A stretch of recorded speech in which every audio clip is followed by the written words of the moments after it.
Pemirsa, jembatan Mahakam 1 pada tanggal 26 April 2025 sekitar pukul 23.30 waktu Indonesia Tengah kembali ditabrak oleh kapal tongkang yang mengangkut batu bara. Kondisi atau peristiwa ini bukan yang pertama kali, namun ini sudah terhitung ke-23 kalinya. Kondisi ini lantas kembali memaksa Balai Besar Pelaksanaan Jalan Nasional atau BBPJN melakukan kembali investigasi ulang.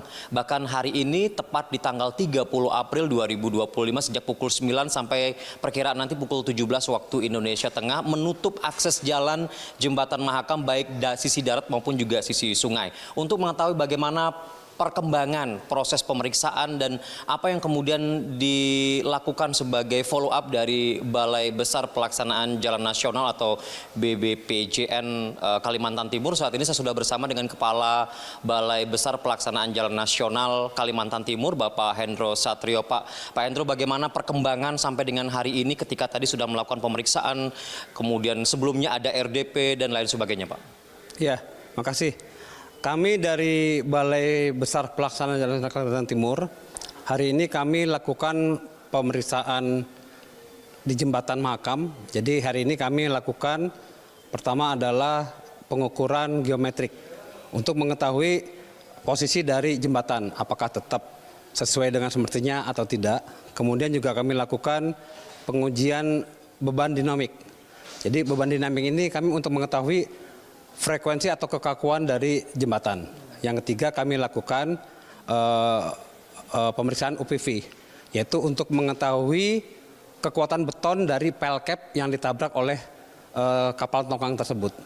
Bagaimana kondisi realnya di lapangan, Pak? Ini masyarakat kan juga banyak yang kemudian menanyakan ya, mengkhawatirkan juga termasuk karena ini bukan peristiwa pertama begitu, Pak. Di tahun ini saja sudah 2 kali begitu kan? Kalau kita lihat dari visualnya ya, jadi setelah tabrakan tersebut kami di hari pertama langsung tanggal 27 kami langsung melakukan pengecekan di lapangan.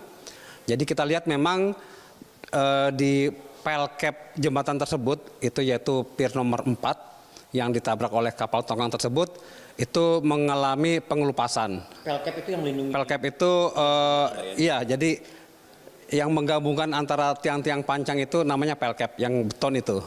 Nah itu betonnya kita lihat di lapangan terkelupas, luka, kemudian juga terlihatnya ada gesekan dan juga bahkan ada dari karet fendernya yang terlepas, terkelupas. Jadi itu menunjukkan bahwa memang pada saat tabrakan tersebut si kapal tongkang tersebut menyerempet si pelkap sehingga ada kelihatan goresan ya.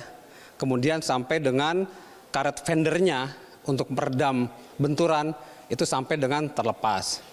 Itu kemudian juga di atas kita lihat juga itu mengalami getaran ya, sehingga mungkin terjadi perubahan dari celah jembatan, walaupun kami lihat memang celahnya masih kecil ya.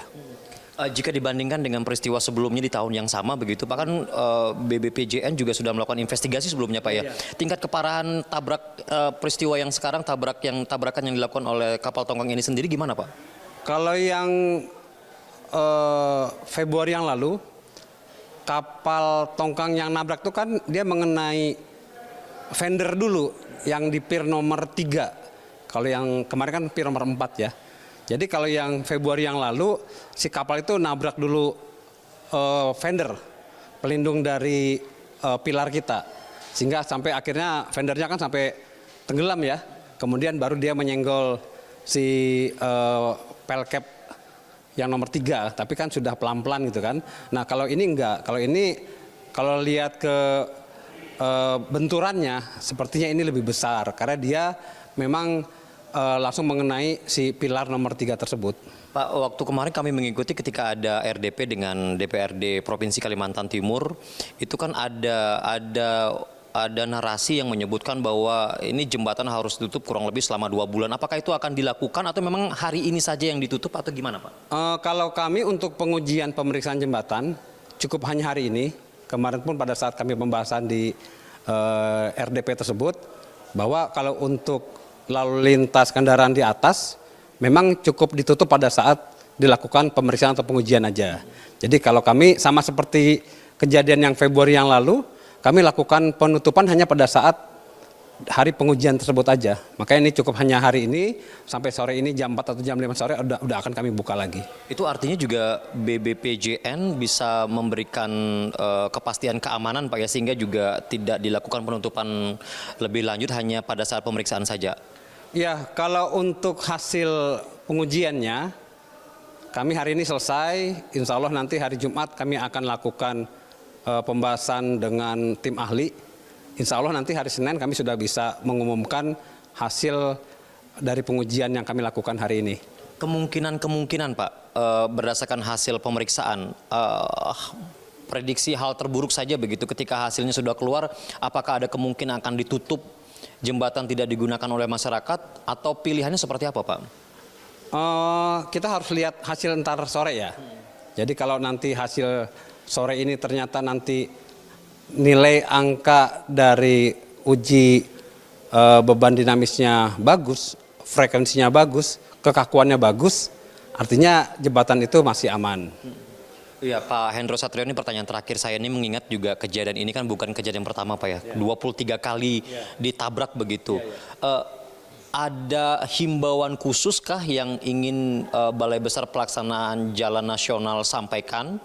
Baik kepada masyarakat ataupun juga kepada seluruh pihak terkait yang kemudian menggunakan atau ikut andil di dalam proses ini begitu, baik untuk KSOP, Pelindo dan pihak-pihak lainnya begitu Pak. Silakan.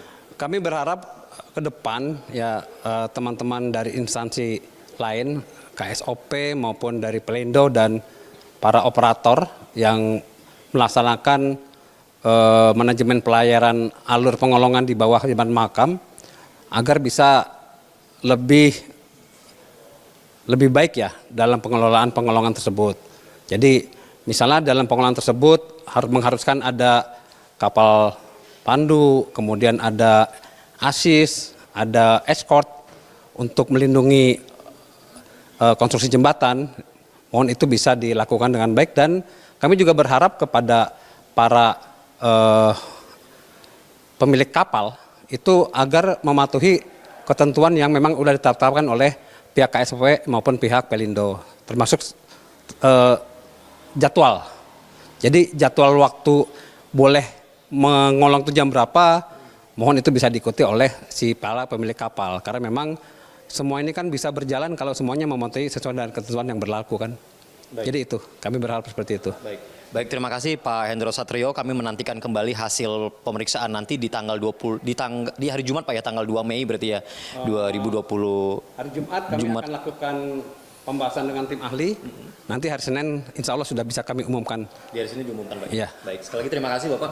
Demikian laporan dan wawancara kami bersama dengan Kepala Balai Besar Pelaksanaan Jalan Nasional Kalimantan Timur, Bapak Hendro Satrio. Sebagaimana diinformasikan tadi, hari ini atau saat ini itu masih berlangsung penutupan dan berlangsung pemeriksaan yang diperkirakan nanti berakhir di pukul 16 waktu Indonesia Tengah. Kita nantikan bagaimana kemudian pengumuman hasil pemeriksaan investigasi yang dilakukan di lapangan, apakah kemudian jembatan ini masih tetap layak untuk dilintasi atau ada perbaikan-perbaikan yang dilakukan.